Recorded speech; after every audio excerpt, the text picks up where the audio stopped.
जय श्री श्याम दोस्तों, स्वागत है आपका प्राचीन धर्म ज्ञान चैनल में। वैशाख मास के शुक्ल पक्ष की तृतीया को आखा तीज के रूप में मनाया जाता है और हिंदू समाज में इसको अक्षय तृतीया भी बोलते हैं। कहते हैं वैशाख के समान कोई मास नहीं है, सतयुग के समान कोई युग नहीं है, वेद के समान कोई शास्त्र नहीं है और गंगा जी के समान कोई तीर्थ नहीं है। उसी तरह अक्षय तृतीया के समान कोई तिथि भी नहीं है। वैशाख मास की विशेषता इसमें आने वाली अक्षय तृतीया के कारण अक्षुण्ण हो जाती है।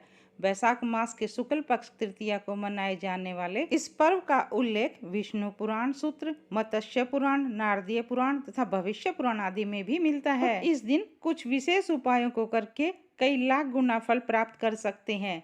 यह दिन अपनी योग्यता को निखारने और उसकी क्षमता को बढ़ाने वाला भी होता है और इसी के साथ इस दिन उपाय करने से श्री हरि विष्णु भी प्रसन्न होते हैं और माता लक्ष्मी का आशीर्वाद मिलता है। और यह समय मुहूर्त अपने कर्मों को सही दिशा में प्रोत्साहित करने के लिए श्रेष्ठ माना गया है। शायद यही मुख्य कारण है इस काल को दान इत्यादि के लिए सबसे उत्तम अच्छा माना जाता है। पुराणों के अनुसार इस दिन सूर्य उदय से पूर्व उठकर स्नान, दान, जप, स्वाध्याय आदि करना सुफलदायी होता है। इस तिथि को किए गए शुभ कर्म का फल कभी भी नष्ट नहीं होता।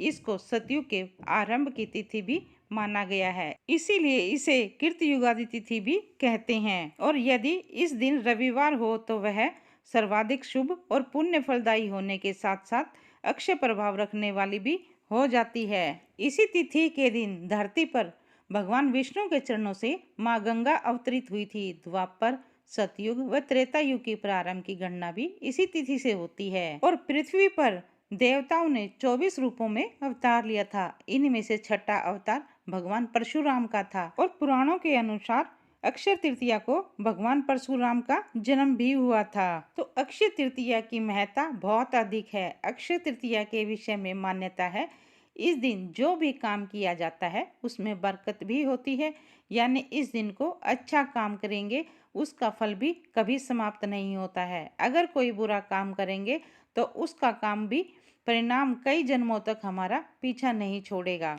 तो इसीलिए मनुष्य को हमेशा अच्छे कर्म करते रहना चाहिए। हमारे द्वारा चाहे अनचाहे भी किसी का बुरा ना हो। और शास्त्रों में अक्षय तृतीया को स्वयं सिद्ध मुहूर्त माना गया है।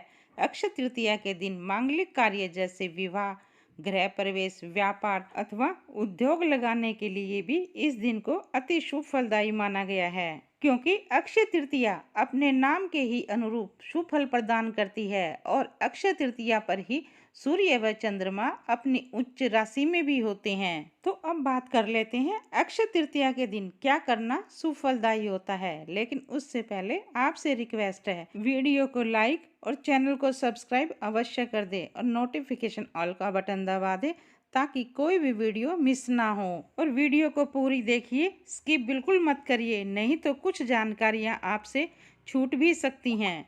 तो चलिए जान लेते हैं अक्षय तृतीया के दिन क्या उपाय करने से परिवार में हमेशा खुशियां बनी रहें, परिवार में हमेशा धन लक्ष्मी का आगमन रहे और श्री हरि और माता लक्ष्मी की कृपा दृष्टि आप पर हमेशा बनी रहे। तो मत्स्य पुराण के अनुसार अक्षय तृतीया के दिन अक्षत, फूल और शुद्ध घी का दीपक जलाकर भगवान श्री हरि विष्णु की आराधना करें।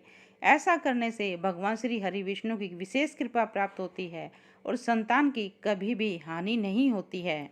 और कलयुग के नकारात्मक प्रभाव से बचने के लिए इस दिन भगवान विष्णु की विशेष उपासना करके दान अवश्य करना चाहिए। ऐसा करने से हमारे द्वारा जाने अनजाने में किए गए पाप कर्मों का नाश होता है और सुख, समृद्धि और धन की प्राप्ति होती है। और इस जन्म में सुख भोग कर अगले जन्म में सुख, समृद्धि और ऐश्वर्य की भी प्राप्ति होती है। भविष्य पुराण के एक प्रसंग के अनुसार साकल नगर के रहने वाले एक वाणिक नामक धर्मात्मा अक्षय तृतीया के दिन पूर्ण श्रद्धा भाव से स्नान, ध्यान व दान का कर्म किया करता था, जबकि उसकी पत्नी उसको मना करती थी ऐसा करने के लिए। और जब उसकी मृत्यु हुई तो मृत्यु के पश्चात दान पुण्य के प्रभाव से वाणिक नामक धर्मात्मा द्वारका नगरी में सर्व सुख संपन्न राजा के रूप में अवतरित हुए। तो इस दिन किए गए दान पुण्य के कर्मों के प्रभाव से इंसान को आने वाले कई जन्मों तक सुखों की प्राप्ति होती है। उसकी पीड़ाएं बाधाएं सब नष्ट हो जाती हैं। और अक्षय तृतीया के दिन पवित्र नदियों में स्नान कर सामर्थ्य अनुसार जल, अनाज, गन्ना, दही, फल और पानी के मटके का, हाथ से बने पंखे का और वस्त्र आदि का दान करने से विशेष शुभ फलों की प्राप्ति होती है। और अक्षय तृतीया के दिन सोना चांदी खरीदना भी बहुत शुभ फलदायी माना गया है। इस दिन सोना व चांदी खरीदने से माता लक्ष्मी की विशेष कृपा दृष्टि प्राप्त होती है। लेकिन सोने के बढ़ते दामों के कारण इस दिन हर किसी के लिए सोना खरीदना लगभग नामुमकिन है। तो यदि ऐसे में आप सोना चांदी नहीं खरीद पा रहे हैं तो कुछ और चीजें भी खरीद सकते हैं। तो कुछ और चीजें भी ऐसी हैं जिन्हें खरीदने से घर में सुख समृद्धि आती है। और ये चीजें खरीदने से भी माँ लक्ष्मी और धन के देवता कुबेर अपनी कृपा दृष्टि आपके ऊपर बनाए रखेंगे। शास्त्रों के अनुसार यदि आप अक्षय तृतीया के दिन सोना चांदी नहीं खरीद पा रहे हैं तो इस दिन आप जो भी खरीद सकते हैं, जो खरीदने से भी सोने व चांदी के जैसा ही शुभ फल प्राप्त होता है। इस दिन जो खरीदने को भी शुभ माना गया है। इस दिन जो खरीदकर भगवान विष्णु को चरणों में अर्पित कर दें और फिर इससे लाल कपड़े में बांधकर अपनी तिजोरी में रख लें। ऐसा करने से आपके घर में धन दौलत की कभी कोई कमी नहीं आएगी। धन दौलत दिन दोगुनी रात चौगुनी बढ़ती जाएगी। और एक चीज और भी खरीद सकते हैं। इस दिन आप कौड़ी खरीदकर माँ लक्ष्मी के चरणों में अर्पित कर दें, क्योंकि माता लक्ष्मी को कौड़ी बहुत प्रिय है और कौड़ी को माता लक्ष्मी की छोटी बहन भी माना गया है। माँ लक्ष्मी की विधि विधान से पूजा करें और फिर अगले दिन इस कौड़ी को लाल कपड़े में लपेटकर अपने पैसे रखने वाली जगह पर रख लें, यानी आप इसको तिजोरी में रख लें। ऐसा करने से आपके धन में वृद्धि होगी और आपके घर धन आगमन के रास्ते खुलेंगे। अक्षय तृतीया पर श्री यंत्र खरीदना भी बेहद शुभ माना गया है। इस दिन श्री यंत्र की विधि विधान से पूजा करके स्थापना करें, क्योंकि श्री यंत्र को खरीद कर घर लाने के लिए अक्षय तृतीया का दिन सबसे शुभ होता है। और अक्षय तृतीया के दिन आप दक्षिणावर्ती शंख भी खरीद सकते हैं। दक्षिणावर्ती शंख भी माता लक्ष्मी को अति प्रिय है। इसे घर में रखने से हमेशा सुख समृद्धि का वास होता है। दक्षिणावर्ती शंख को पूजा स्थल पर विधि विधान से स्थापित करें, लेकिन इसके साथ ये सावधानी रखनी भी बहुत जरूरी है। पूजा के स्थल पर हमेशा एक शंख रखना ही शुभ होता है। और अगर ये चीजें भी खरीदना नामुमकिन है तो आप इस दिन एक मिट्टी का घड़ा खरीद लाएं और उसमें थोड़ा दूध, थोड़ा शरबत और फिर उस घड़े को पानी से भर दें और फिर उसका दान करें। इस शरबत से भरे मिट्टी के पात्र को दान करने से आपको हजारों गुना शुभ फलों की प्राप्ति होगी।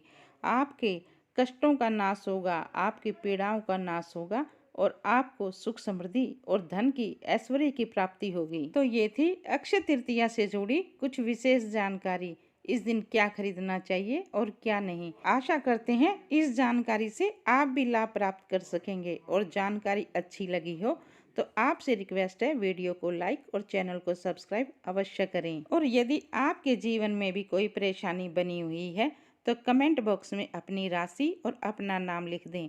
हम आपकी राशि के अनुसार कोई उपाय बताने की जरूर कोशिश करेंगे। तो मिलते हैं अगले वीडियो में एक नई जानकारी के साथ।